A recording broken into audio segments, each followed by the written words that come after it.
आपके पास दो ऑप्शंस थे। आपने पीटीआई पार्लियामेंटेरियन के साथ मामला तय कर लिए थे, आपने मजलिस वहदतुल मुस्लिमीन के साथ मामला तय कर लिए थे, लेकिन 11th आवर पे आनन फानन आपने सुन्नी इत्तेहाद काउंसिल के साथ मुआहिदा किया, उसमें पीटीआई के लोग शामिल हो गए और आज आपको ये नतीजा देखना पड़ रहा है। बिस्मिल्लाहिर्रहमानिर्रहीम। देखिए, अभी तो हम तो जाहिर है अब कानूनी जंग ही लड़ सकते हैं और हम इस वक्त फैसला हुआ है कि सुप्रीम कोर्ट में भी जाएंगे। लेकिन ये देखें, ये जो फैसला है बदकिस्मती से तहरीक इंसाफ में, ये मैं समझता हूँ कि बहुत बड़ी मिस्टेक की है, गलती तो की है।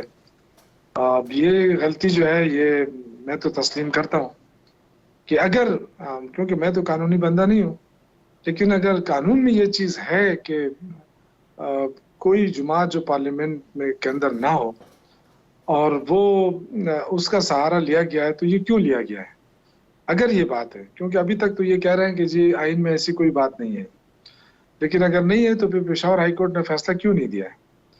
तो ये चीज अब देखा जाएगा। देखिए शौकत यूसुफ सही साहब, आपके पास वकला की फौज जफर मौज है, लीगल फ्रेटर्निटी से बहुत सारे लोग आपके अपने पॉलिटिकल लीडर्स हैं। क्या आपको किसी ने गाइड नहीं किया? अगर उस तरफ से कोई गाइडेंस नहीं थी तो किसी और ने, क्या आप ही की सफ़ों में मौजूद किसी और ने मिस गाइड किया, या सुन्नी इत्तेहाद काउंसिल को मालूम होने के बावजूद कि उन्होंने कोई फहरिस्त जमा नहीं कराई, इवन उनके अपने सरबरा इंडिपेंडेंट हैसियत में इलेक्शन कंटेस्ट कर रहे हैं, उन्होंने भी आपको गाइड नहीं किया? देखिए, ये फैसला तो जाहिर है इस वक्त तो वकला ही लीडरशिप है ना, इस वक्त तो वकला ही पार्टी को चला रहे हैं। जो पार्टी के जो सियासी लोग हैं वो तो इस वक्त बहुत पीछे हैं या कुछ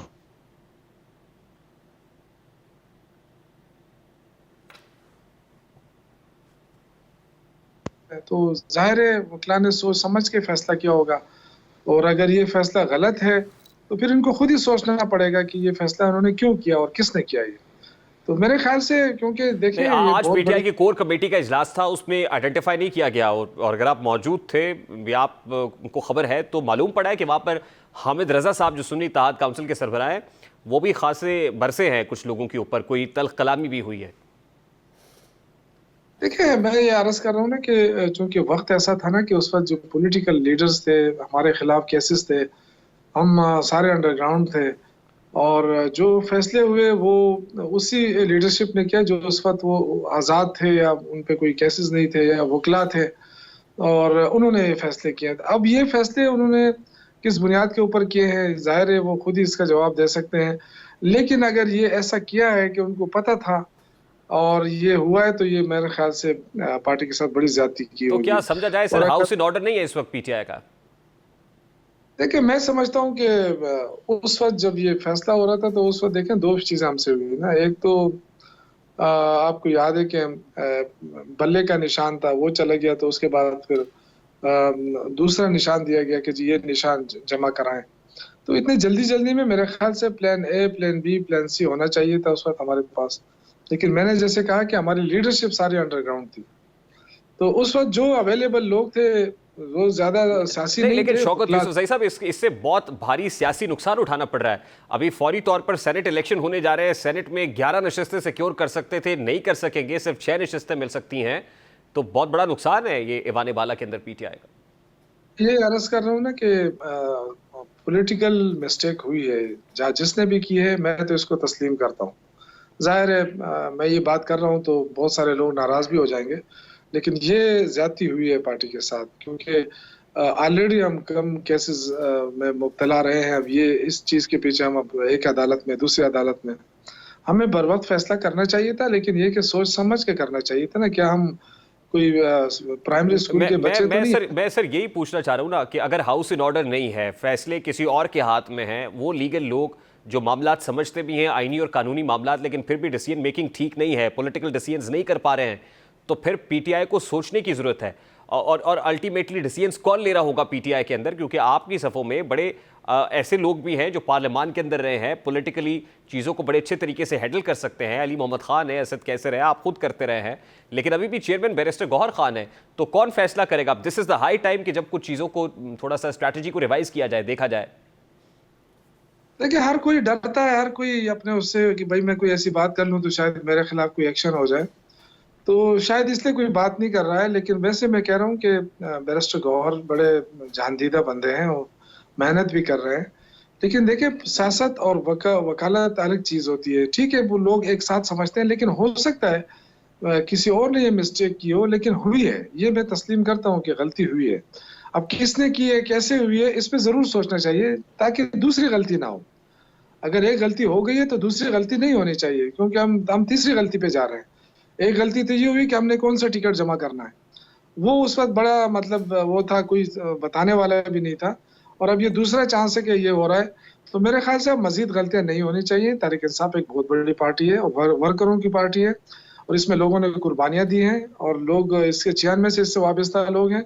ये और बात आपकी दुरुस्त है, लेकिन आने वाले दिनों में कैसे मेक श्योर करेंगे कि मजीद गलतियां ना हो? इसलिए कि अभी तक तो बानी पीटीआई से मुलाकातों पर उस तरह का कदगन नहीं था जैसा अब लग गया है। अब तो बड़ा फूंक फूंक के कदम रखना पड़ेगा उनके साथ मुलाकात, यानी एक्सेस उतनी बेहतर नहीं है, फ्रीक्वेंट नहीं है जितनी पहले थी। तो अब तो और डिसीजन मेकिंग का जो फुकदान होगा उसके बढ़ने के खदशात हैं। जी, बिल्कुल। जो सियासी पुराने लोग हैं, हमारे सीनियर लोग हैं, असद कैसर हो गया, आतिफ खान है, शाह फरमान खान है, और जैसे लोग हैं, वो ज़रूर इनको सोचना चाहिए। पंजाब के अंदर है, सीनियर लोग हैं, वो ज़रूर बैठें, एक तरफ ना हो जाएं, और सिर्फ इस पे इक्तफा ना करें कि जी फलां ने क्या कहा, फलां ने क्या कहा। बिल्कुल इस पे हमें बात करनी चाहिए, और हमें पार्टी को इस तरह रहम और उस पे नहीं छोड़ना चाहिए। मुश्किल वक्त में लीडरशिप का पता चलता है। तो इस वक्त चूंकि इमरान खान जेल के अंदर है, तो बाहर जो उनकी पार्टी है, अल्हम्दुलिल्लाह बहुत बड़ी पार्टी है, आज भी वर्कर उसके साथ अटैच हैं। तो अगर हम गलतियां करेंगे तो वर्कर मायूस होंगे, इसलिए हमें ऐसी कोई गलती अब मजीद नहीं करनी चाहिए। जितने सीनियर लोग हैं हमारे, उनको जरूर आगे आना चाहिए। अली मोहम्मद खान है, शहरियार अफरीदी है, इनकी कुर्बानियां है ना। तो उनको कौन आगे तो नहीं आने दे रहा सर? नहीं, मैं कहता हूँ खुद आगे आए। आने क्यों नहीं दे रहा है? इस वक्त तो खान साहब तो खुद जेल में है ना, ये तो हमें खुद आगे आना पड़ेगा, हमें तो कोई रोक नहीं रहा है।